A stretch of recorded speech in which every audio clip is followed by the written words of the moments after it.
প্রথমে capacity tester মডিউলটিকে একটি বক্সের ভেতর সেটআপ করে নেই। ভিন্ন ভিন্ন অ্যাম্পিয়ারে লোড দেওয়ার জন্য আমি 3টা আলাদা রেজিস্টর ব্যবহার করব, আর রেজিস্টরগুলোকে বসাবো 2টা আলাদা হিটসিঙ্কের ওপর।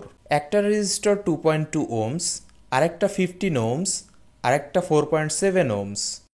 থার্মাল পেস্ট ব্যবহার করব যেহেতু রেজিস্টরের সারফেসটা অনেক আনইভেন। এরপর গ্লুগাম দিয়ে মেইন পিভিসিতে রেজিস্টর বোর্ডটা বসিয়ে নেব। একটা 18650 ব্যাটারি হোল্ডার এবং 2 পিন লাগিয়ে নেব ইনপুট সোর্স হিসেবে। এখন ব্যাটারি পজিটিভ মডিউলের ইন পজিটিভের সাথে এবং ব্যাটারি নেগেটিভ মডিউলের ইন নেগেটিভের সাথে লাগাবো।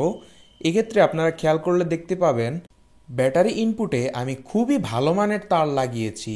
এটাতে স্যাটিসফাইড না হয়ে আমি আরও ভালো মানের তার লাগাই, কেননা আপনি যদি 18650 কেসিংয়ের সাথে আসা তারটাই ব্যবহার করেন তবে ব্যাটারির ক্যাপাসিটি আরও অনেক কম পাবেন। ওই চিকন তারে এনার্জি অনেকখানি লস হয়ে যাবে।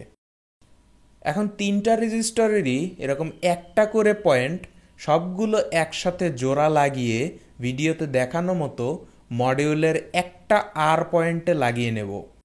3টা আলাদা সুইচের মধ্যের পয়েন্টগুলো একসাথে করে নিলাম। এই মধ্যের তারটা যাবে মডিউলের আরেকটা আর পয়েন্টে। 3টা রেজিস্টরের যে 3টা পয়েন্ট বাকি ছিল সেগুলো সুইচের 3টা আলাদা আলাদা আউটপুটে চলে যাবে। এখন এটা হলো মডিউলে পাওয়ার ইনপুট পজিটিভ পয়েন্ট আর এটা হলো নেগেটিভ পয়েন্ট। পাওয়ার ইনপুট পয়েন্ট সুইচ হয়ে চলে যাবে J5019 মডিউলে। রাউটার ওনোর ইউপিএসের জন্য J5019 বাজে একটা মডিউল হলেও ZB123 ব্যাটারি ক্যাপাসিটি টেস্টারে পাওয়ার দেওয়ার জন্য এই মডিউলটা সেরা।